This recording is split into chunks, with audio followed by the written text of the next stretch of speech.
on Wednesday, unfortunately, Clem Sunter passed away. And just before I go any further, how many people, or sorry, does anyone not know who Clem Sunter is? So let me just, I just don't want to assume straight away.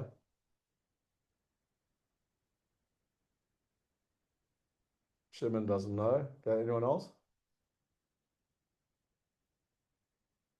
Okay. So it looks like most people do. So I'll keep it very short and brief. He's a British guy by background. I've now found out he went to Oxford. I could never remember if it was Oxford or Cambridge, but anyway, I went to Oxford. And actually, if you read that article when the day he died on Biz News, it was how I got some of this information. But basically, he went for a date with a girl, and the girl's father worked for Anglo American, and that's how he got a job out in Africa. So he came out to Africa. He worked for Anglo American, which was one of the biggest mining companies in the world, and he kind of rose through the ranks, and he became chairman of Anglo Gold.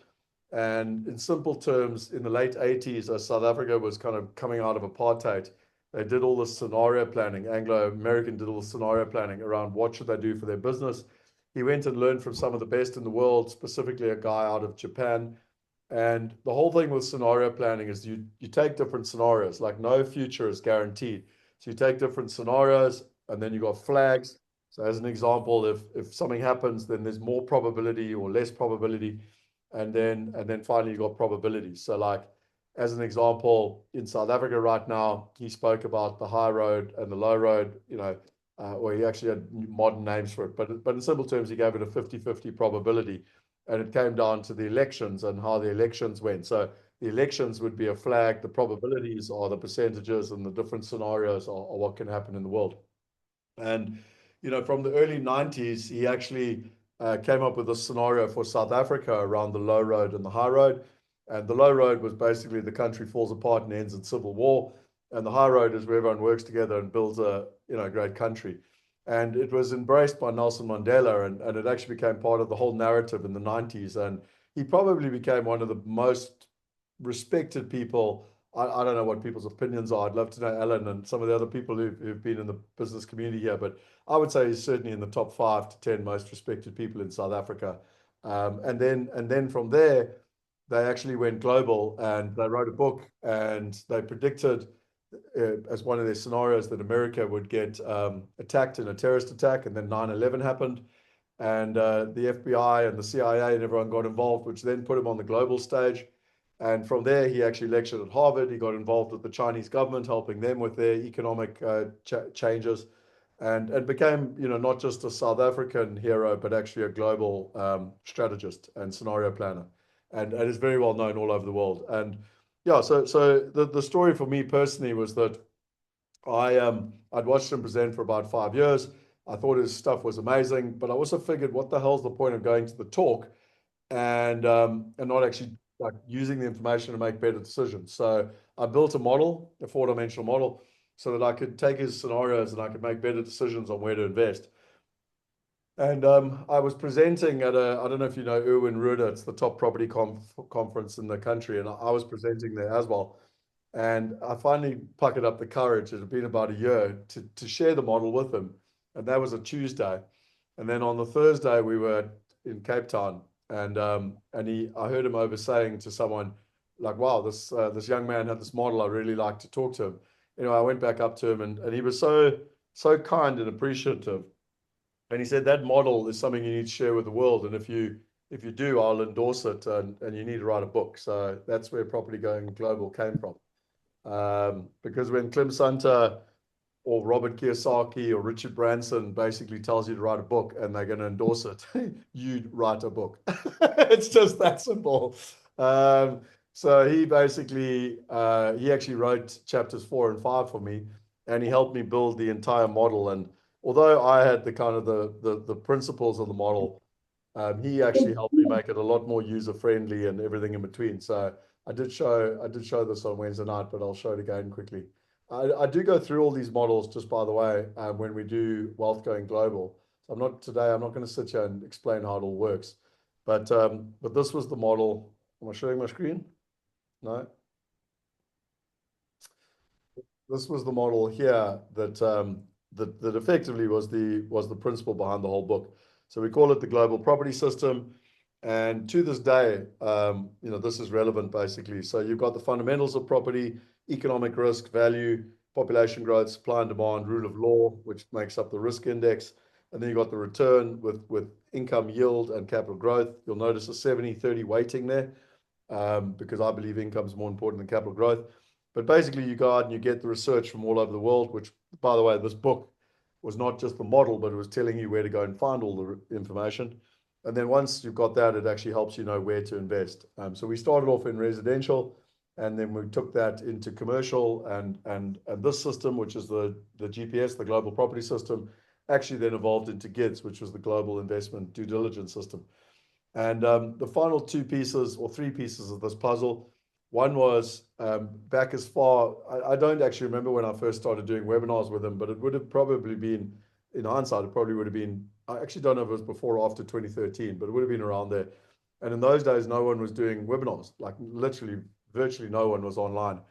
And so he used to charge, I'll never forget, his speaker fee was 50,000 Rand.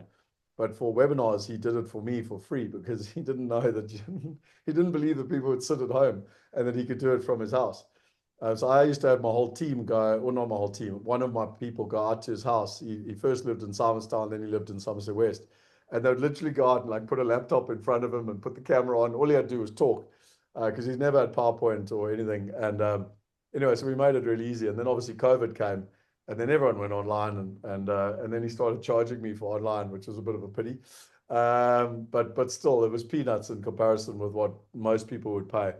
But he also did lots of live events with us. We did multiple road shows around the country. I remember one time in Cape Town, for those of you who know River Club, which is now the Amazon headquarters, he brought out his guitar, because he was in a band, believe it or not, and he was the cover act or something for Rolling Stones or something. I don't know, one of the big bands. And anyway, he pulled out his guitar and started singing. He's a very interesting character, full of humor, would always laugh at his own jokes. But like there's one thing to laugh and chuckle. There's another thing to like literally from the tummy, like belly laugh at your own jokes, which I always find fascinating. And then the final piece to that puzzle was, we planned to do 4 events every year. He loved doing the Q&As that we did. So, and because it created engagement, it created community, all the things he believes in a lot. And so I phoned him in November to plan 2026, and he just sounded absolutely horrendous. And he said, Scott, my days of presenting are over. I've got pancreatic cancer. So yeah, for me, unfortunately, it didn't take a lot of common sense to figure that it was pretty much close to the time. So I wrote him a letter that night. And I suppose, if anything, there's a lesson for all of us that if you think you should do something, do it right there and then. Um, and I'm going to read you the letter quickly. I have shared it with everyone. I assume you probably read it already, but I'm going to read it anyway. So yeah, I wrote this letter for him. I shared it with him. So because I really wanted him to understand what an impact he had had. So, dear Clem, my father held you in one of the most esteemed positions of my life. And the day I had the privilege of presenting with you was truly unforgettable. I had watched you for many years, studied your work, and tried to understand your brilliance. I'll never forget, as a young man, when I'd written a model, but was too embarrassed to show you, unsure that it was any good. A few days later, I was on stage in Cape Town and overheard you talking to the organizer, saying, hey, there was a young man who had this model. You couldn't have been kinder. That moment stayed with me forever. Since then, you continued to be unbelievably generous, forwarding my book, sharing your platform, supporting my work. We spent more than a decade doing webinars together, and words cannot express how grateful I am.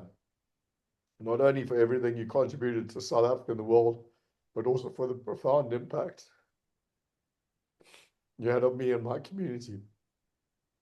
I had the privilege of meeting and working with some remarkable people in my life, rubbing shoulders with giants. But I can say with certainty,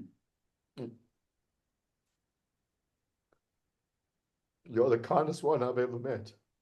Thank you for honoring me, for showing respect, and for leading with such humility and grace. I know you're going through challenging times right now, and I wanted to take a moment to remind you of of the incredible legacy you've built. You've touched so many lives, including mine, and through me, you've touched thousands of people across 178 countries. You always dreamed of entrepreneurs changing the world, and I believe that through your guidance, wisdom, and example, that dream is being realized one person at a time. Clem, I deeply honor and respect you. I may be known for humor and banter, but please know that beneath it all lies profound gratitude and admiration.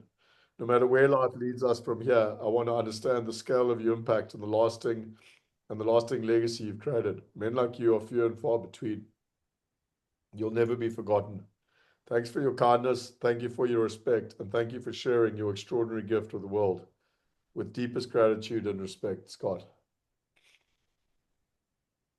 Um, so, anyway, so I sent that to him in early November, and I was in Dublin at the rugby at the Aviva Stadium in Dublin.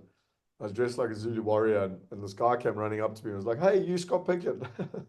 I was like, a little bit odd when you're wearing a Zulu warrior, but unfortunately, I don't recognize a lot of people that know me because I present on stage. I had no idea who this person was. And he said, I'm Clem Sunter's son. And I just want to let you know what an impact that letter had on him. We were all at the house when it arrived. Um, so, yeah, I just wanted to start today with recognizing him. Um, it's been a tough week. But I think also the lesson we can all learn, well, there's two very profound lessons. There's one is you can always be kind. I don't actually understand how or why he was so kind to me, but he was. Um, and the second thing is if you want to tell someone something, tell them, because you never know how much time you've got. So, I don't think, I'm glad that he read that letter and it had an impact on him while he was alive. And it's not a eulogy that I'm reading now that he's passed. So, yeah, that's my take on it in terms of life.